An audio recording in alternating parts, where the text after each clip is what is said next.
Welcome back to The Legend of Zelda Breath of the Wild. Last time we took on Dungeons 2 and 3 along with doing some side questing, although there's kind of side questing in every part and there aren't really quests in this game. I was just kind of getting some extra items that aren't super necessary. But I did something pretty bad going into Dungeon 4, the dungeon that we're doing in this part. I came in without having full hearts.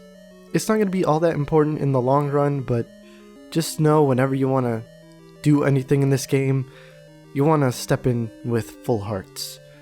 Because sword beams are awesome.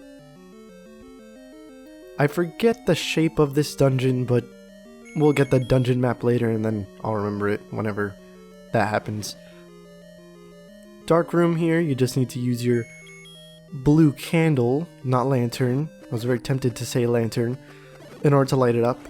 These enemies here, they turn into a pair of red bats which essentially have the same properties as the blue ones. They fly around, you can kill them with your boomerang or your sword, and they respawn very quickly for some reason. Like if I were to go back into that room, they would come back, whereas other enemies, you have to probably go like 4 screens away or something like that before they start coming back.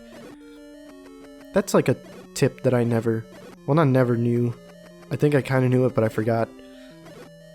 If you kill a bunch of enemies and leave one behind in like the overworld, or I guess in a dungeon room, then that last enemy will be the only one that comes back when you re-enter said room. So if there were like 5 Octoroks, I could kill 4 of them, leave one behind, leave for a long time, and then once I get back to that area, there will be only 1 Octorok left.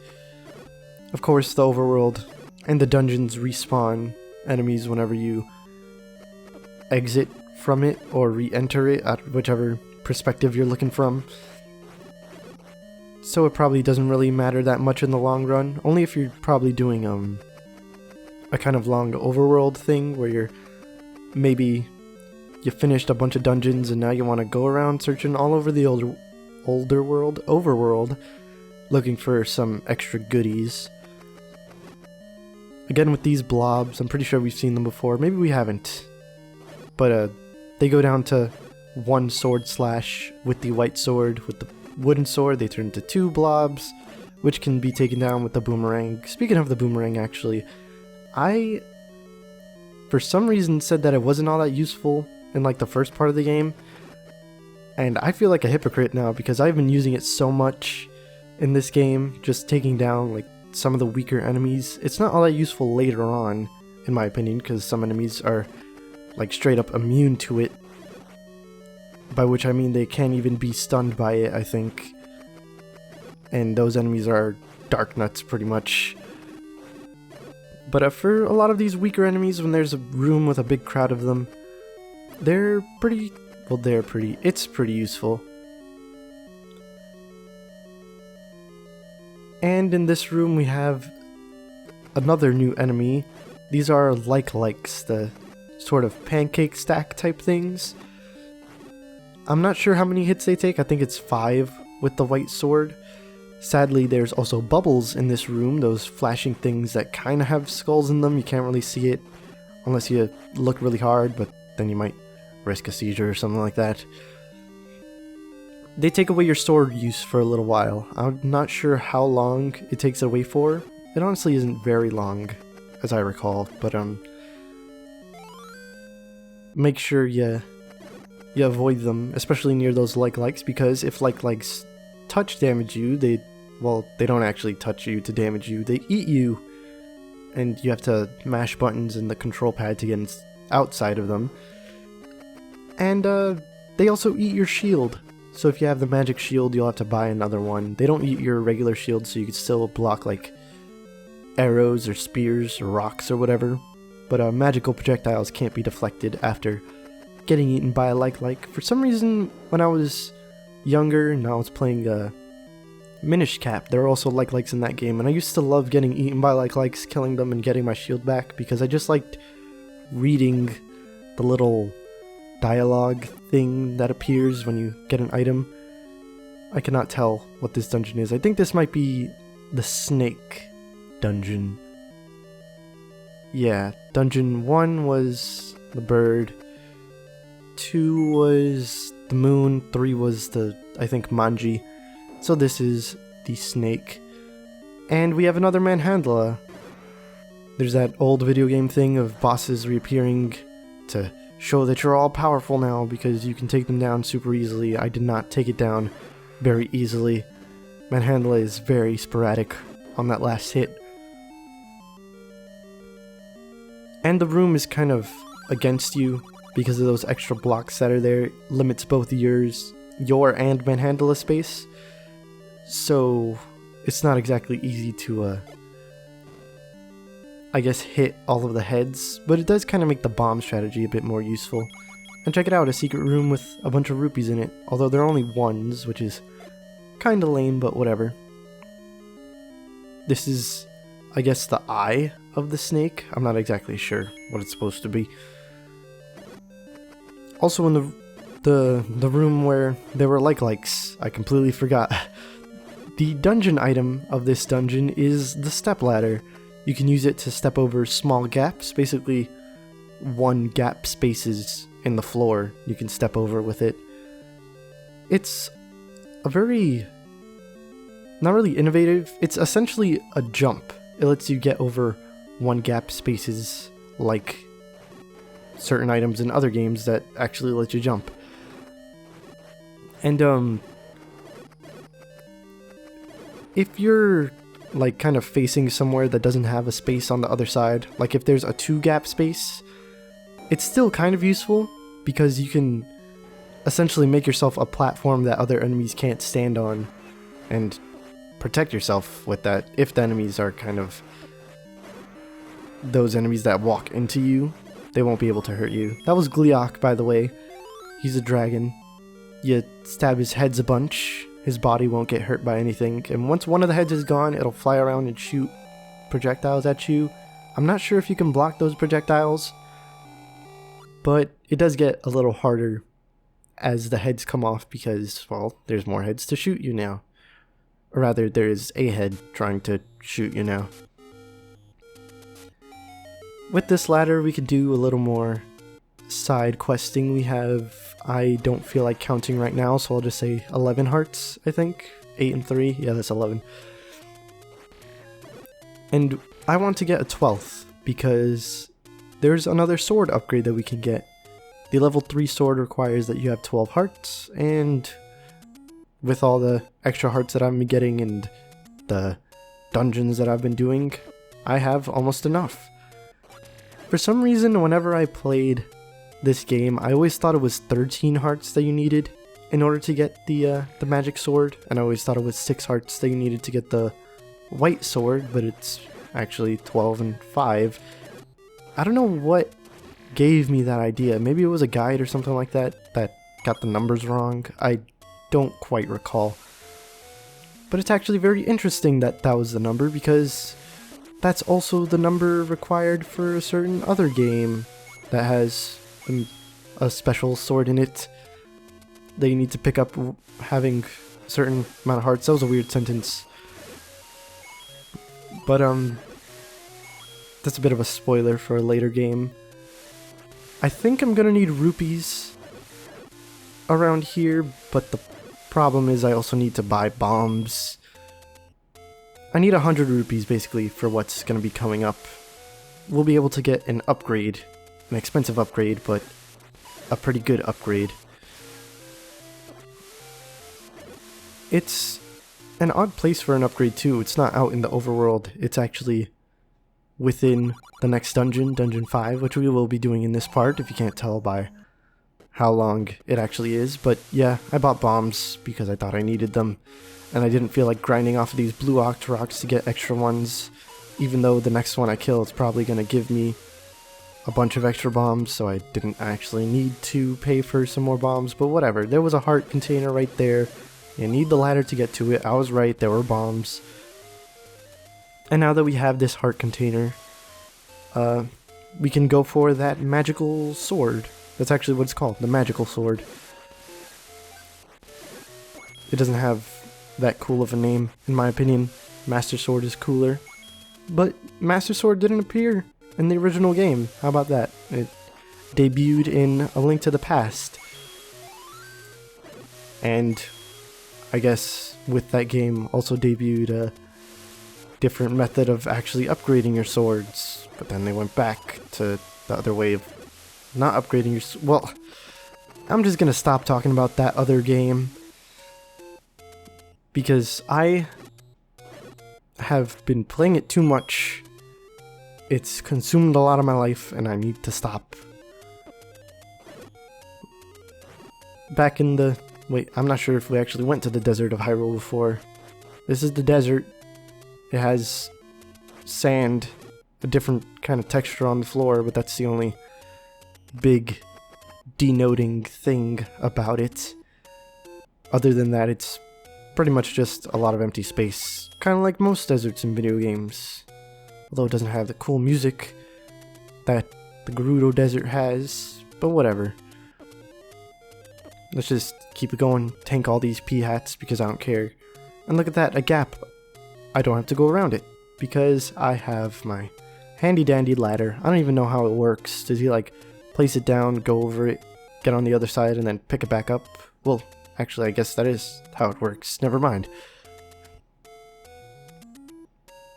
This area right here, well, the one to the left, right here, if you bomb the Armos on the far right top corner, he actually has a power bracelet underneath him. This is the item that I went a long time in the game without even knowing that it was there. I didn't know there was a level 3 sword. There's just a power bracelet lying around, and I think you could get it whenever you want, but I kind of need it now because it's required to get the next sword. Oh, Lionels. They're actually not that hard in this game, and I really love fighting them in the much later game. I'll just say it like that. Now, I don't even know why I'm hiding it. I said the name of the game in the beginning of this episode on purpose, by the way. That wasn't an accident. And there it is. The magical sword. It got a little slant to it. It has a red hilt, which in Zelda games for some reason red is better than blue. I like blue more, but it's kind of a true thing. In Ocarina of Time, the Goron tunic was obviously the superior tunic. In this game, the sword with the red hilt is superior to the one with the blue. Also, with the power bracelet, we can push certain rocks that kind of look like snails, and go into secret underground tunnels that take us to different places, kind of like warp points for this game. As you can see, we're clear on the other side of the map now. On the far right rather than the far left. All the way on the far left, there was actually some stairs that led up to, I think, Dungeon 6, so we'll be doing that next time, but for now we just need to keep going up, up, up, and up. I think an old man told us about that before. And here is Dungeon 5, damn lever. This one was kind of hard. Well, maybe my first time recording it, because I actually did kind of screw up and record this twice. Well, it wasn't really my fault. It was my computer, alright? I didn't mess up, my computer did. It turned off while I was recording. So I had to record Dungeons 4 and 5 again, but it's not too big of a deal. It only takes like maybe half an hour to get both of the dungeons done along with the side questing. Those were Pole's voices, those weird rabbit-looking things. They're weak to arrows. In the original Famicom version, Family Computer, that's what the Nintendo was called in Japan, they could be killed by shouting into your controller. The Famicom controller had, I think, like a microphone in it.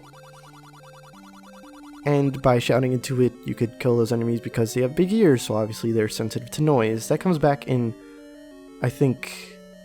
Well, I'm not going to say what game it is. It comes back in a later game where you have to shout into your quote-unquote controller in order to defeat Pole's voices. You might have saw there, I killed the dongles with one strike now. Well, technically two.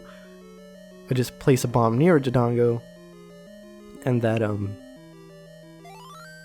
stuns them for a bit, and while they're stunned you could give them a slash.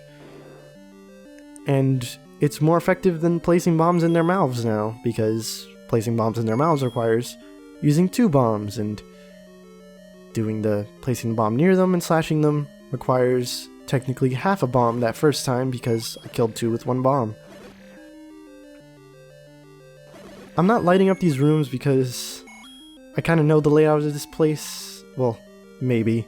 Kind of got stuck there. And going into the menus and taking out the lantern is a bit of a chore. Kind of a very first world problem-y chore, but it wastes time, alright? There's not enough time to watch every video out there on the internet, so might as well alleviate the problem, make things a little shorter. Although I think I'm making things longer by killing all these Gibdos. There was a key there, so I guess I was rewarded finally, but I really didn't need it because I got a ton of keys. Dark nuts also go down in 1 hit, which is amazing. I love killing these red dark nuts super easily. Sadly, there are also blue dark nuts, and I think they appear in this dungeon. And they take more than... maybe they actually take 2 hits. I was very paranoid around here because I kept using my arrows, and as I might have said before, I honestly can't remember. Arrows take up a rupee to be used, so if you want to kill something, you have to waste money, and as I said, I kind of want money for that upgrade that's going to be coming up pretty soon. So, hopefully I can make back the rupees that I'm losing by shooting arrows. And I totally can. Spoiler alert, I'm gonna be getting the... not the dungeon item, the upgrade in this dungeon. I don't even remember what the dungeon item is. Oh wait, yes I do, never mind. Look at that, a perfect 100 rupees. And apparently we're very close to the boss door, so I'm not gonna go there just yet. I want that upgrade. And I also kinda missed out on the dungeon item. The dungeon item is required to actually beat the boss, so yeah. And here's another old man. I don't know what that means, but whatever.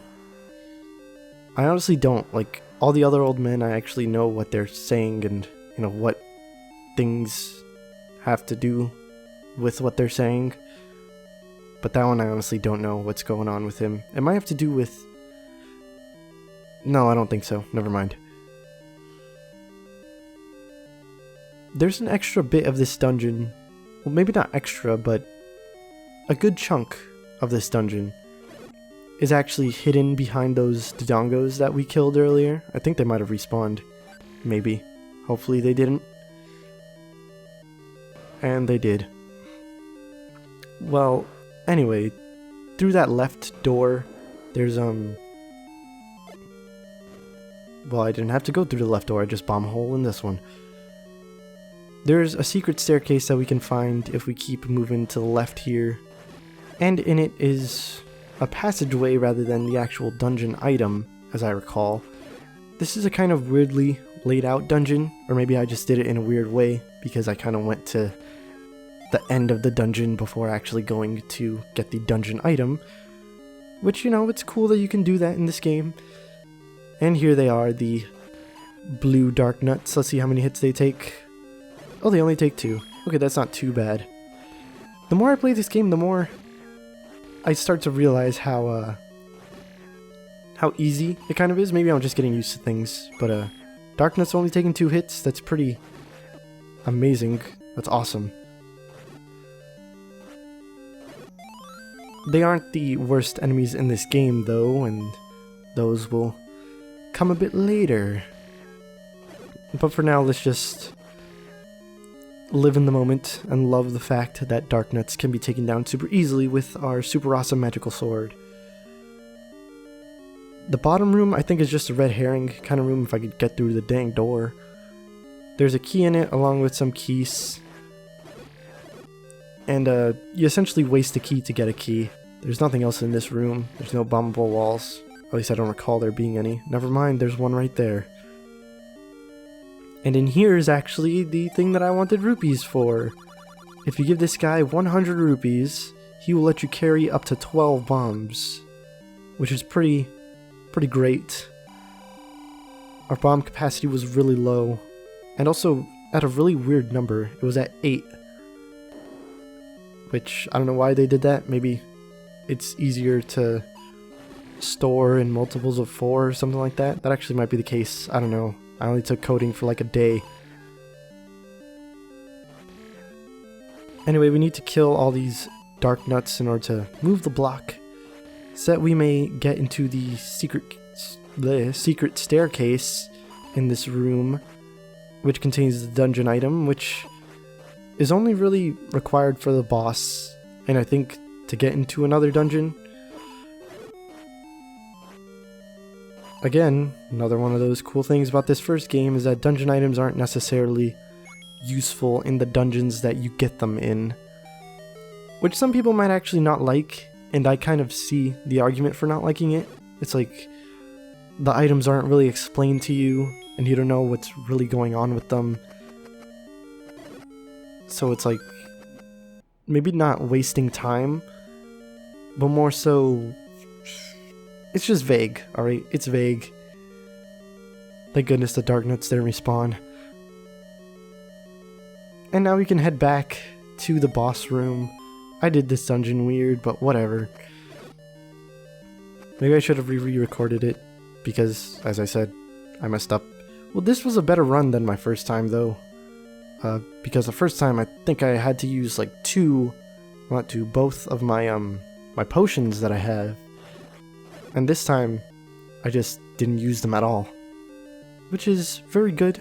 I'm all for not wasting money, and also not grinding, although, considering I use the restore points of the mini NES along with, what was it? The gambling minigame. Yes, that. It's very easy for me to get money. And as the Dodongo was dying, I got hurt by it. That's kind of messed up, but whatever. The Dodongos look so funny from the frontward view. I don't even know what's in here. I don't know why I'm going in here. Maybe a key? It's just some blobs.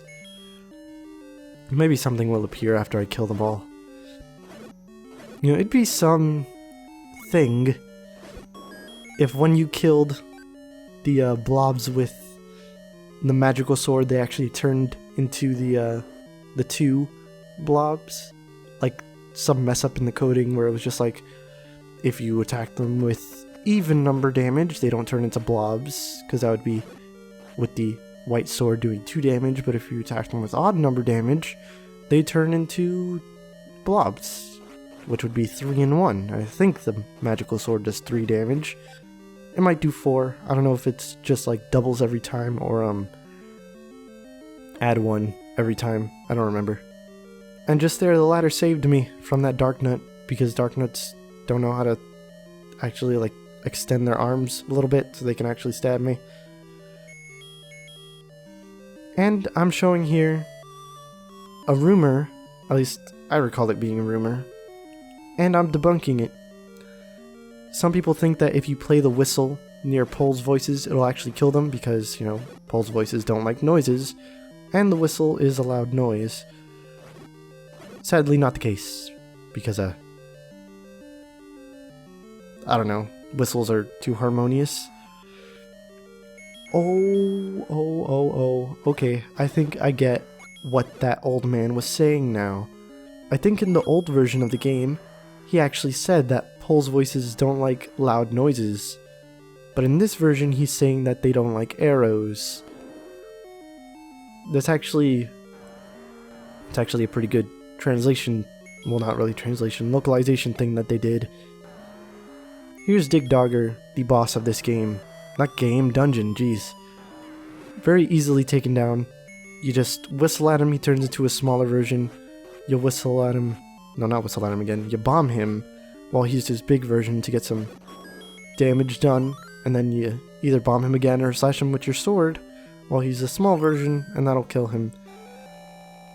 Well, that was a weird way of explaining things. You kind of place the bomb, then play the whistle, so that when he becomes smaller it blows up on him. Anyway, next time on The Legend of Zelda Breath of the Wild, we'll be heading to Dungeon 6.